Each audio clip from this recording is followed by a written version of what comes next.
Hello there, my name's Trevor Hardy and I'm an animator and I made a short film called Lucky, which is appearing on My Shorts, on the My Shorts website. So why don't you come into the studio and have a look, I'll show you around.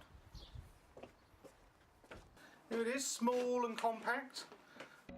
I went to college originally, so I went the usual route. I went to did a little BTEC. I watched a short thing on television called War Story by Pete Lord, and it was before Wallace and Gromit, so it was before that. And I was tyre fitting, like I say, and I got the sack. So I went down to the careers office and asked them, and they said didn't know anything about it. They thought I was talking about aviation and laminating rather than animating and all this sort of stuff. But eventually I managed to get in touch with a guy who ran the Northbrook College where I live.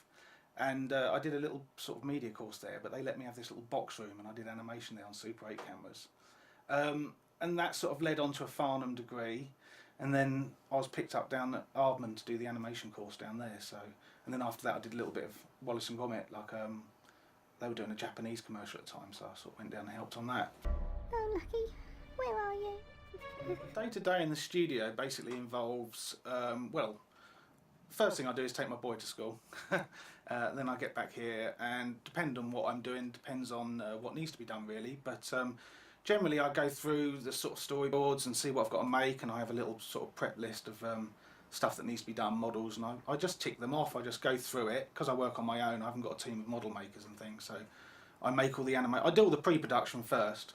I make all the sets and work out all the problems I might encounter along the way, and then that leads onto sort of production, and then into post-production many months later. So each day kind of starts with, depending on what level of production I'm in. My film Lucky is basically a very short film. It's stop frame, as I normally do, and yeah, it was an idea that came to me. I'd made a film previously called Pushkin, and it was all about an old lady that had lost a cat, and working on the same theme I had another idea, and I kind of toiled with it. I thought, should I do the same sort of thing again? Should I make a similar film? And then I sort of thought of the punchline, and I thought it was funny, so I thought, oh yeah, I'll do that. So that's kind of where the short film comes from. Luckily My Shorts really enjoyed it and wanted to make it Film of the Month, so that was lovely.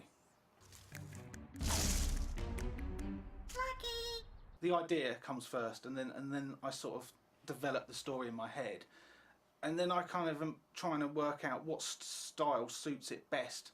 So in this particular one, it was an old lady that's lost her cat, and I quite like the idea that old ladies are round, so she's a kind of round little character, a very bubbly little character. And that I'll just do basically sketches and just keep scribbling until I end up with a shape that I think's a good shape, and I'd sort of do a lot of thumbnail sketching and stuff, and then eventually I end up with a sort of character, and then I develop it from there. You know, how big her eyes, how far down her face or her ears, and I just keep going until eventually I sort of ring all the bits that I like, and then that sort of congregates into one little main character. Lucky! The inspiration for Lucky basically came from, well, like I say, it came from Pushkin originally, but I mean, I get inspiration from a lot of things. I tend to get a lot of inspiration from live action films as well. A lot of animators tend to watch animated films, but I like to sort of watch all films really.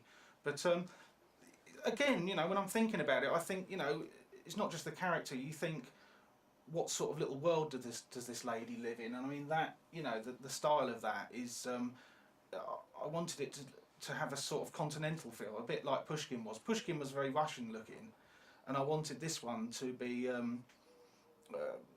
like a quaint little town. You know, it could be Lewes, it could be Oxford, it could be even abroad. It doesn't matter. But rather than sort of a flat set and just bricks for houses and stuff, I wanted it to be very sort of almost France, but you're not quite sure. It's a bit ambiguous. You're not sure where it is, but at the same time, it's got to be a charming little place. Some things are quick. Some things are like, you know, lightning quick. Plasticine, you have to keep it clean, and there's a lot of sculpting and modelling. You know, it's not just a case of moving the puppet.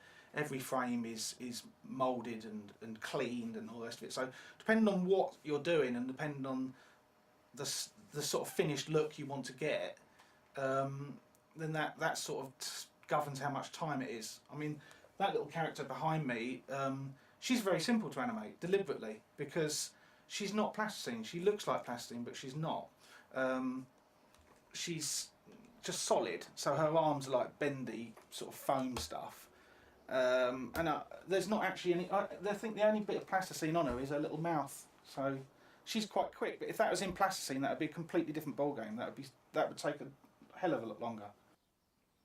Right. Okay. Well, this is a little street scene part of the film where the gran has been sort of walking around looking for her missing cat, and at this part here, she thinks she hears something down under that manhole. So I'm sort of halfway through animating at the moment. She's basically come in and she's walked across the pavement, and now she's going to move over to the manhole. So it's very tiny increments, and her arms are coming up to her face because she's going to be making a sort of, oh, you know, she's heard something down in there. So the little head just bends down, and I'll just move the eyes down a little bit, and then when we run all the frames together, that will.